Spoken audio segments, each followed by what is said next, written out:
Hi, I'm Kara Nasardi, Director of Training at the EMDR Education and Training Center. And today I want to talk a little bit about the similarities, differences, and uses of EMD, big R, little r, and EMD. And before we get into that discussion, I just want to touch on the adaptive information processing model as it pertains to these three options for reprocessing trauma. So the AIP model comes from Francine Shapiro's 1995 work, Eye Movement Desensitization and Reprocessing, Basic Practices, Protocols, and Principles. And she talks about the AIP model as an intrinsic system that evolved to allow human beings to reorganize their responses to disturbing life events. That when disturbances happen, we move from an initial state of dysfunction to an adaptive state of resolution through this intrinsic system of the AIP model. So if we use the example of driving down the road, someone cuts us off, we have to slam on the brakes. We have an initial state of dysfunction and disequilibrium. Our heart is racing, maybe our palms are sweating, and a myriad of thoughts are going through our mind. And with time, and if the AIP model is working well, this system is working for us, we move to a state of resolution, our body calms down, we're able to realize, okay, that's over, I'm safe now, and it's okay to proceed. A few other things to look at is the work of EMDR reprocessing and how it includes the AIP mechanisms is that we activate a trauma memory, and then through the sets of bilateral stimulation, or BLS, we allow the client's own adaptive information processing mechanisms to resolve the disturbance, to both bring down the level of disturbance and to allow for reprocessing of the incident so that they gain insights, they move to adaptive resolution, and the past can truly be in the past. And because the AIP model works so well for many people, when I'm training new clinicians, I'm often reminding them or encouraging them to stay out of the way. When doing EMDR reprocessing, stay out of the way as much as possible to allow the client to have their own intrinsic process.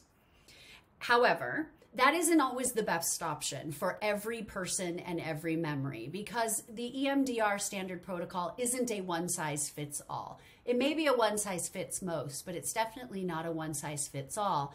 And that's where these modifications to the standard protocol come in handy. And this is where we move from the practice of EMDR therapy to the art of EMDR therapy. So we can learn when and why we would use EMDR and move on down to EMD. So let's talk about a few definitions before we move to those distinctions. First is the D in EMDR is desensitization. And what this essentially means is while we're working with a memory, we're working to desensitize it, to either lower or fully eliminate any felt disturbance associated with that target memory. I think it's also to define the R, which stands for reprocessing. And this is an examination through reprocessing of the meaning that we make and take from a past experience. So during the sets of BLS and between those sets, when we're asking the client what they're noticing, we're actually prompting them to reconsider the belief that they hold about themselves or the world when thinking about that memory. And we're noticing if they're gaining insights and arriving at an adaptive resolution and understanding of this memory. Finally, before we jump in, I want to set the stage with a metaphor. I like to think of EMDR reprocessing in terms of a bowling alley. And if we think about that, our goal with this game is to take the ball, throw it down our alley, our lane, and knock down all 10 pins. And I think of that as a metaphor for desensitizing a memory, right? So we're moving down the levels, the sub-levels, and if we do it well and knock out all the pins, the memory is no longer disturbing or triggering to us. And I think about our lane that we're playing in as a single memory, the target memory, and the lanes that are next to us in the alley are memories that are within that same associated memory network, either past or present, past experiences or present triggers that relate to that target memory. So we're going to come back to this metaphor throughout our discussion today. So let's start with EMD big R. With EMDR, the client has full and relatively unfettered access to the associated memory network. We allow them to move not only within their lane, but take a few throws down other lanes before coming back. And this work involves both desensitization of the target memory and reprocessing. So lowering of disturbance, gaining of insights, adaptive resolution.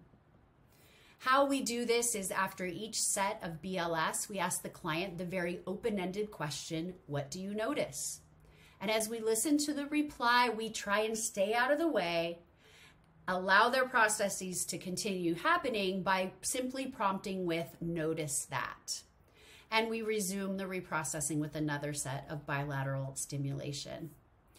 We know we can use EMDR to reprocess a memory when a client is able to tolerate the elements that they notice during sets of BLS. And even if those are disturbing images, somatic sensations, or emotions that they're feeling, heightened sensations, that's okay as long as they're able to tolerate them.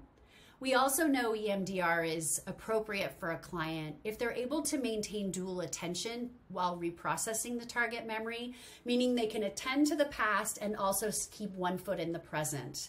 That between the sets, they can look at you, they can talk about what's happening, and they're not going into full abreaction or getting fully pulled into the past.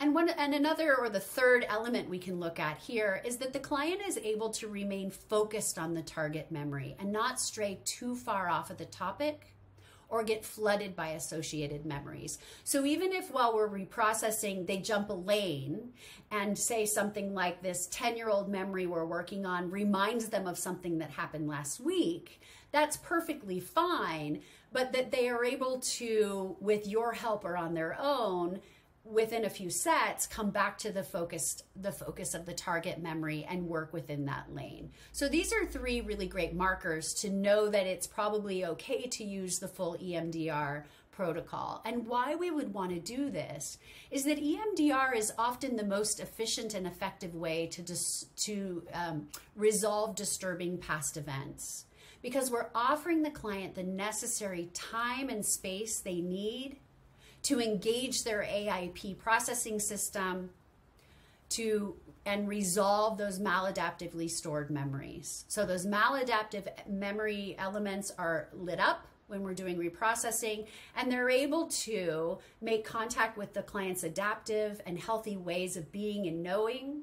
And that is how, through that synthesis, that's how resolution occurs through EMDR reprocessing. So if we return to the metaphor in the EMDR bowling alley, the client has no need for those lane bumpers. They can throw the ball, maybe they hit the gutter every so often with strong emotions, anger, sadness, strong feelings in their body, but they're able to get themselves going again. They're able to tolerate it and continue to throw balls as they're knocking down their pins.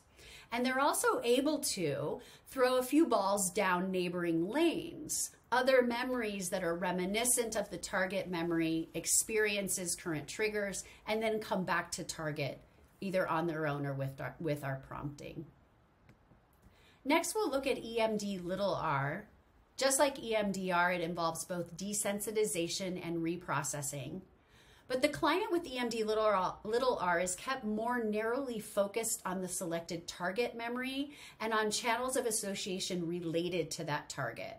And so how we do that is after each set of BLS, rather than asking that big open-ended question, what do you notice?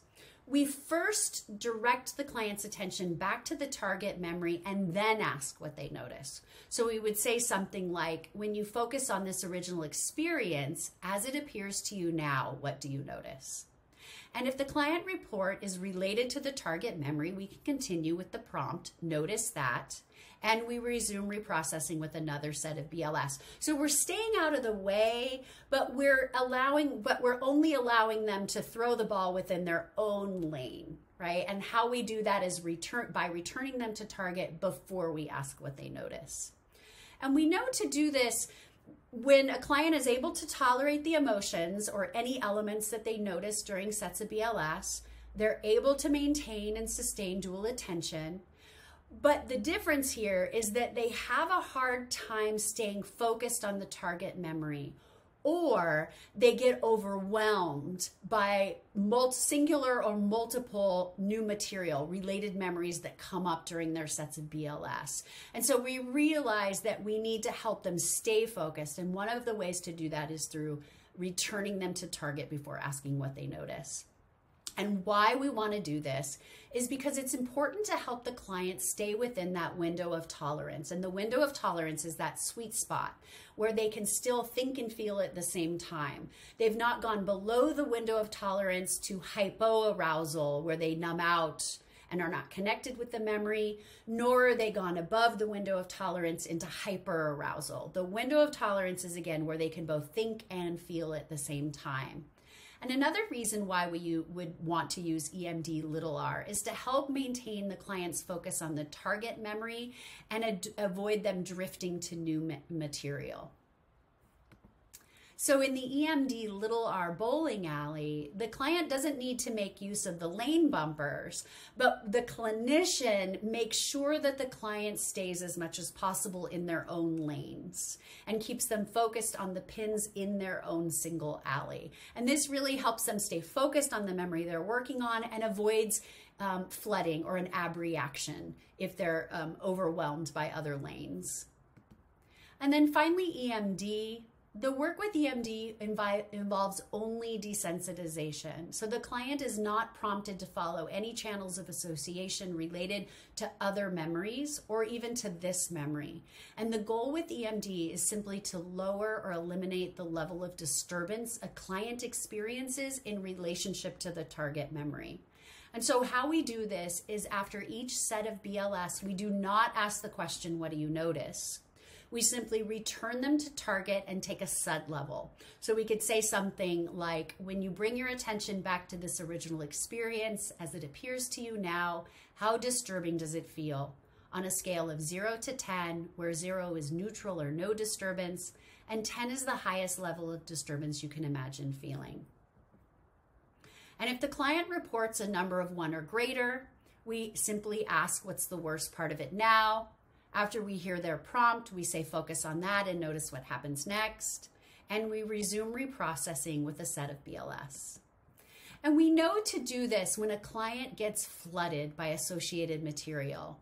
So if they get overwhelmed with elements connected directly to the target memory, and that could be emotions, somatic sensations, beliefs, or they get flooded by material associated with other related events, that they have a myriad of related memories or maybe even unrelated memories that keep coming to them during BLS, and it's too much for them to manage and they're unable to stay focused on the target memory. And why we would do this is to continue to return to target and just check the SUD and not ask what you notice, is we want to keep the client's attention very narrowly focused on the selected target memory and only on how disturbing it feels to them after each set of BLS. This helps keep the client within the window of tolerance, and it helps to avoid re-traumatizing them with any form of an abreaction.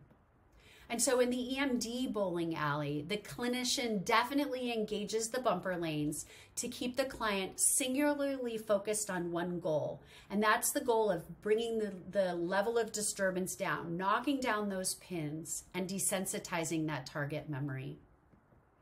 So I hope this has been helpful for you to see the progression. It's almost a continuum of sorts from EMD big R to EMD little r to EMD.